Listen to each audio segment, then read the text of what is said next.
But Here We Are is the 11th studio album by the band Foo Fighters, a surprise release, at least for me. I was not expecting anything to come out this year, let alone anything in the near future. I've mentioned it before, I've made other Foo Fighters related videos and reviews, but I'm, pretty big into this band. It's not necessarily one of my favorite bands in the world, but have a lot of nostalgia for them, grew up listening to them, so I'm always going to have a soft spot in my heart for them, even when they make stuff that I don't necessarily like that much.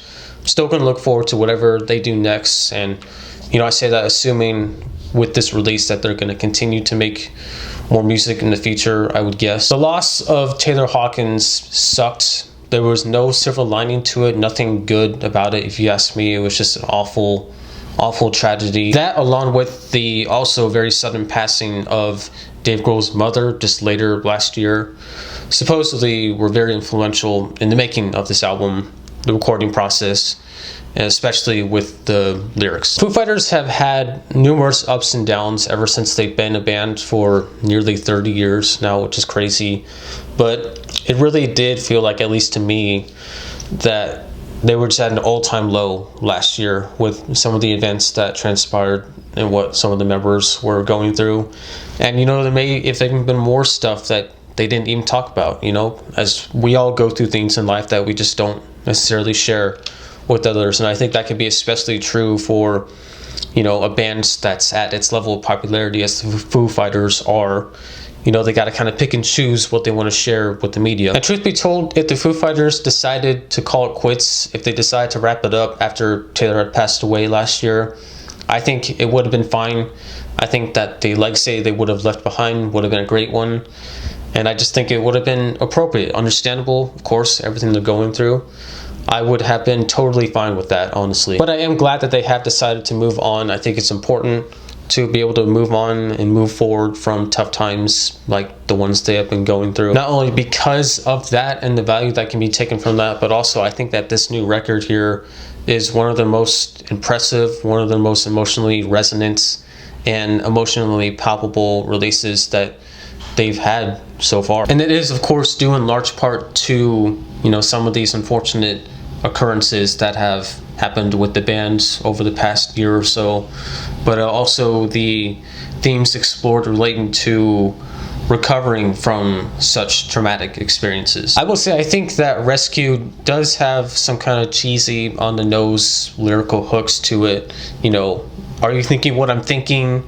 Are you feeling what I'm feeling? It's like very, you guys get it, right? You know what I'm talking about, right? But on the whole, I do think that this is an effective opener to the album, and I like the ideas that the band explores relating to, even with them being at their level of fame and having as much money as they do and stuff, that even they need help, and even they, as he says, need to be rescued. I especially like the post-chorus of this song that pops up a couple times with this pounding, momentous instrumentation and Dave's patented growling, screaming vocals. The next track, Under You, is most likely about a specific person, probably Taylor Hawkins. Dave is saying how he's trying to get over it, not specifying what it is, but then saying there's days that he can remember, days that he can't remember, and days that he'll always remember. I will say that if you don't have context for kind of what inspired the making of this album, you might not get much from it. You might not understand the intents of it, but me being a fan of the band for basically my whole life and pretty much being raised on them, tracks like this really just hit me in the feels. Hearing Voices is one that I'm not as into, admittedly, but I do think there are some nice parts to this song. I in particular like the refrain, the "No One Cries Like You" part. I think Dave's vocals are pretty on point at this part, and there's some nice little subtle oohs in the background that I think sound good. And I love the very end of the song where it really strips down and you have this acoustic guitar and piano being played, and Dave's vocals I think sound really great, sound raw, intimate. And I think that really points to my main complaint with this track, this specific song, is that it feels a little too polished, a little overproduced, I would say, for most of it. I think But Here We Are, the song But Here We Are, has some very cool structural aspects to it, where most of it plays out in 7/4, but then going into the chorus it breaks out really greatly transitions into 4/4, which is very cool. I think I like seeing Foo Fighters experiment with different time signatures like that. Oh no, I think the band actually does a great job on the song performance, very on points. Though I will say some of Dave's vocals on this song are a little bit underwhelming to me, especially in the third verse when he has these kind of harmonies alongside his own vocals, like repeating the same words that he's saying, which may not make sense, but if you listen to the song, I think you might kind of get what I'm trying to explain.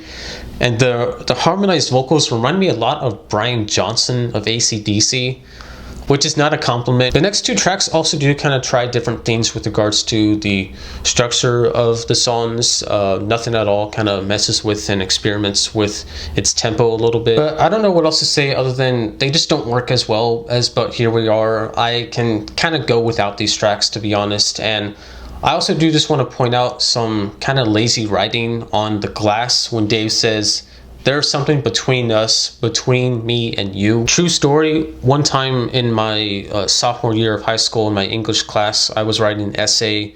I don't remember what it was about, but at one point I talk about peer pressure.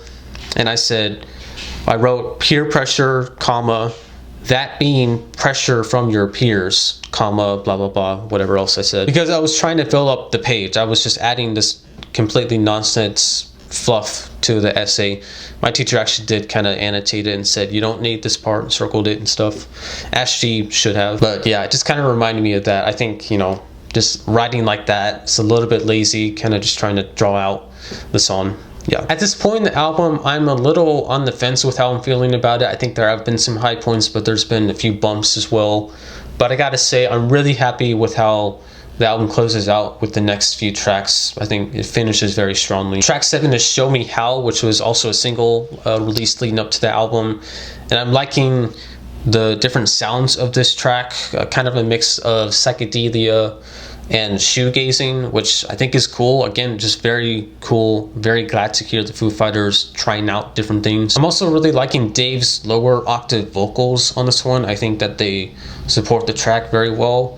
Also, Violet Grohl, Dave Grohl's daughter, is on here too, and I think she sounds great singing by herself or along with him too. Beyond Me is another track that I think is very impactful and effective, keeping in mind, once again, the context and what led to the making of this album, keeping in mind Taylor, Virginia, Dave's mom, also keeping in mind that that's probably what he's thinking of when he's writing these lyrics. Aside from, I think, the great emotions evoked through the song, I really like the patience of the instrumental. It's kind of just this slow, steady guitar chord being played at first, and it eventually does drop into a more louder and busier instrumental about halfway through, but it's very slowly building to this moment. It doesn't happen when you think it does, and all of a sudden it does, and boom, here you are. Following this is The Teacher, the last single released leading up to this album, the 10-minute epic track.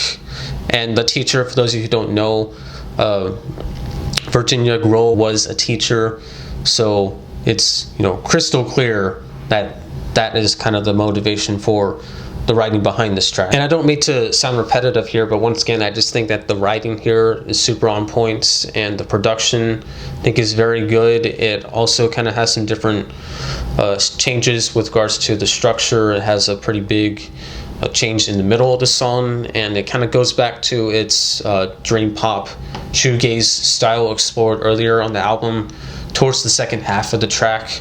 And then I love at the end it gets really kind of loud and noisy as Dave is kind of screaming at the end, and then just stops very abruptly. There's obviously interpretations to be had about why they decided to end the track that way, but I think probably the most obvious one and most shared one would be kind of just how sudden death is a lot of the time. I also like the refrain of this song a lot. Very simple, but it's just Dave asking who's at the door now, which could kind of be interpreted as who's leaving my life now, or who's coming into my life, who's entering my life. And then the closing track, Rest, at the start of it has a very, I would go back to the terms raw, intimate sound to it. sad as well. There is just kind of a sad, melancholic mood translated from the song. I will say I'm not completely in love with the abrupt transition midway through into a more loud powerhouse sound, and it is also a little bit predictable because other songs on this album have done it.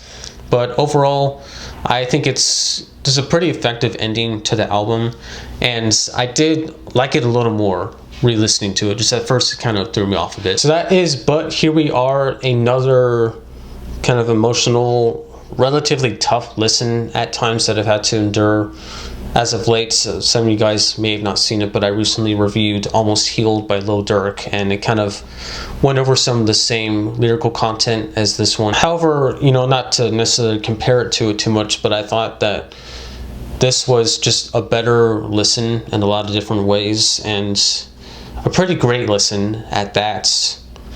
I do just want to reiterate though that I think context does matter. I think that will play into how much you might enjoy or not enjoy this album, and also of course how big of a fan of the band you are. As I've said, pretty much been into them my whole life, so I do kind of have that emotional tie to them that maybe gave me a little bit of bias possibly, but trying to set bias aside as I always do, I really thought this was a strong album from the Foo Fighters. I don't know exactly how I would rank it amongst their discography right now, but I think this is probably my favorite album from them since Wasting Lights. I think I do like it more than their previous three. And overall, I'd give it an 8 out of 10. I would love to hear your thoughts though. Of course, how do you feel about this album? Are you glad that Foo Fighters are still going? I am. If they continue to make music like this, then of course I'm going to support them, going to listen to them. I think it's good that they've been able to kind of move on into this next chapter of their time together, and hopefully more good music, more good times are to come with the Foo Fighters. So I'll leave it at that. I appreciate you all watching this video, and I'll see you all in my next video. Peace out.